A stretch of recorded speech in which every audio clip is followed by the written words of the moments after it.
Madam Speaker, I rise, of course, in support of H.R. 4480, the Domestic Energy and Jobs Act, a proactive piece of legislation that encourages and expands production of our vast domestic resources to help put our Americans back to work.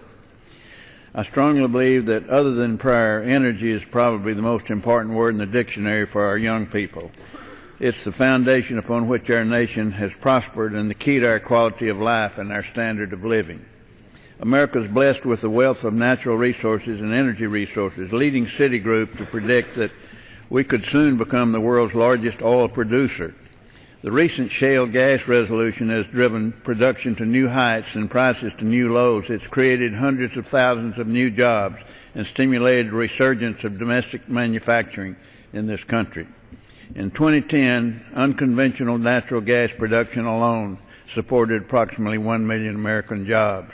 Simultaneously, shale oil production has led to rapid and dramatic economic growth and job creation in places not typically known for energy production, such as North Dakota. Workers are flocking to the state to pursue the abundant opportunities in the Bakken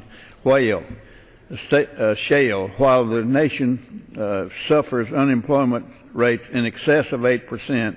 Unemployment in North Dakota is in the lowest in this country, at just 3%.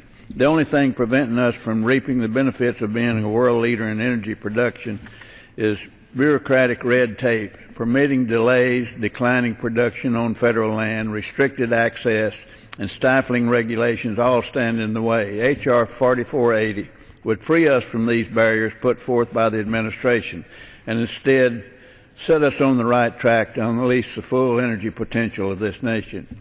The bill addresses numerous issues the Science, Space, and Technology Committee has examined, including, for example, costly Tier 3 regulations that would increase the price of fuel at the time when families can least afford to pay more than that for their commute.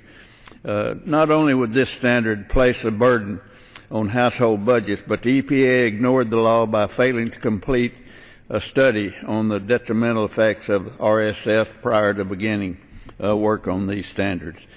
Quite simply, again, the EPA failed to do its homework, instead barreling forward with regulations without a sufficient foundation.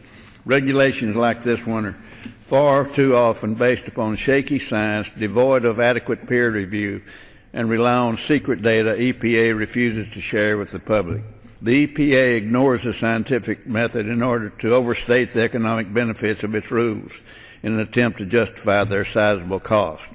H.R. 4480 takes the time out from EPA's activist regulation agenda and seeks to put our country on track to pursue a genuine, all of the above energy strategy that would expand opportunities for production rather than stifle them. Given an additional minute. I urge members to support this rule as well as the underlying bill, and I yield.